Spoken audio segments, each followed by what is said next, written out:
aka Norman Alusing, Opo. that you are the complainant in this document filed before the Office of the Ombudsman. Opo. Do you confirm the contents of this document? Opo. That they are true and correct? Opo. That they are based on your own personal knowledge? Opo. That they are based on authentic records in your possession? Opo. Do you confirm, sir, that the signatures appearing therein are your signatures? I confirm po. And that the IDs presented to us are your valid IDs? Yes po. Sure. Have a seat, sir. Check it lahat. Po tayo sa ombudsman ng immediate preventive suspension.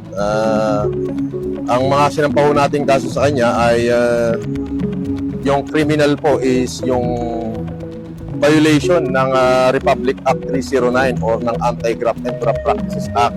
At syempre yung grave misconduct, oppression and abuse of authority. Marami po, makikita nyo na lang po.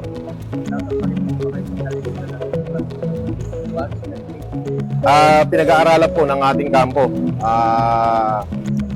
Yan po ang pinag-aaralan ng ating kampo kasi unang-una ho, una makapangyarihan siya, no? Kasi ho, chairman siya ng isa siya sa pinakamataas na napulbo.